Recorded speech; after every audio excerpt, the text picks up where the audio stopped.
Pessoal, vou dar só mais um insight que me veio agora, aproveitando o gancho aqui, que é o seguinte, ó. Viaja com a gente, vem para Marte, ó. Se você hoje depender, quando alguém te pergunta assim, como que é a sua vida financeira? E você fala sobre sua remuneração, é pobre pra capeta, viu, bicho? Porque o rico, ele não fala de remuneração, essas coisas, ele fala de patrimônio. Olha a diferença. Se chegar para alguém rico e falar para ele assim, como é a sua vida financeira? Ele vai falar, bom, hoje eu detenho um patrimônio de média de 5 milhões, detenho um patrimônio de 1 milhão. Ele fala do global. Por quê? Porque para ele o importante é o patrimônio. Remuneração não é importante. Porque remuneração você pode ter agora e pode não ter depois. Por isso que a gente tem que tomar muito cuidado com o que a gente absorve, né? Então, quando te perguntar sobre sua vida financeira, não fala do hoje, fala do que você já detém, porque a sua mente, ela não consegue distinguir as coisas que você manda para dentro.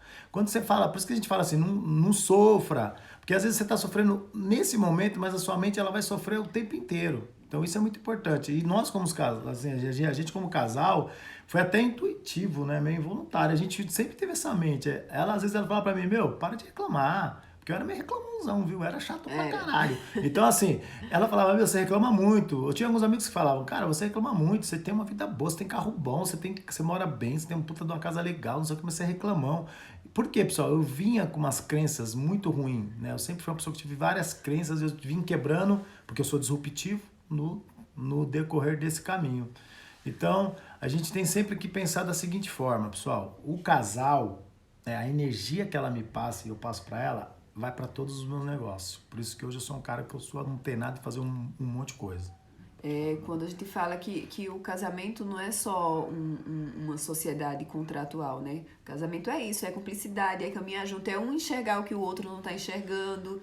Então, assim, a gente fez tudo isso no decorrer da nossa história sem saber. Eu tô falando isso porque ele estuda hoje essa questão do desenvolvimento pessoal. Então, assim, quando a gente parou para ver a nossa história e tudo que ele estava aprendendo, a gente rompeu um monte de crença limitante e a gente nem sabia disso. Então, assim, do mesmo jeito que a gente não sabia, às vezes tem pessoas aí que não sabem também, né?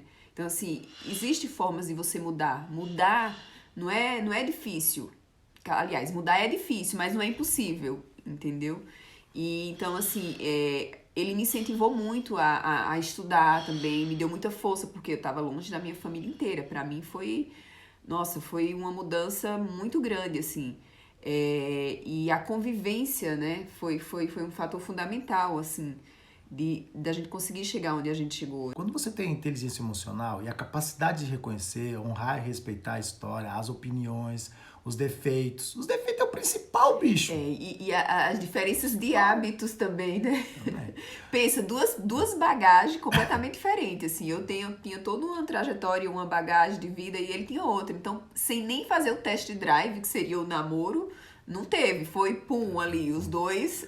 E Gente, a gente teve que ir aos poucos ir lidando com as diferenças, as mudanças de hábitos, né? O que irritava ele, que eu fazia, que eu nem achava, que eu achava que era normal, ele ficava irritado. Às vezes ele também fazia alguma coisa que me deixava irritada e ele não percebia. Então, tudo isso através do diálogo e da mudança, né? De reconhecer a diferença, respeitar a história do outro, foi fundamental, né? a gente era muito engraçado, foi intuitivo algumas coisas na vida da gente, mas engraçado que hoje, depois de fazer diversos cursos de desenvolvimento pessoal, nós vínhamos na direção certa. Era muito louco isso aí, gente. A gente é louco, a gente é doido, mas era doido no correto. Então, assim, quando a gente casou, eu falei pra ela assim, ó, como a gente não se conhece, né? Tipo, eu conhecia ela, bicho, não conhecia, eu casei, encontrei 6 vezes, depois casei. Aí eu falei pra ela, ó, vamos fazer um balanço mensal do que você gosta do que eu fiz, do que você não gosta, e eu vou fazer a mesma coisa. Então, todo final de mês, a gente sentava na mesa, no café da manhã, e fazia o nosso Era a balanço. famosa DR. Na verdade não era discussão, porque a gente só Não, colocava na mesa o que eu falei, olha, aqui você poderia melhorar. Teve ela falar pra mim, ai, mas você fez tal coisa que eu não gostei. Foi muito louco porque eu moldei ela e ela me moldou, porque algumas coisas realmente eu tinha, tanto que eu falava para as pessoas, falei, meu, acho que eu tô pegando pesado, porque tem coisa que eu acho que eu não sei, eu morei sozinho muito tempo, eu tinha outros costumes, mas o que foi o principal, gente? O diálogo. Foi o principal. Conversar, como eu faço hoje. Tudo que eu faço hoje, a importância para tudo que eu tenho, né? Tudo, né? A gente dialogando. Para tudo. Tudo que eu vou fazer, eu falo com ela antes.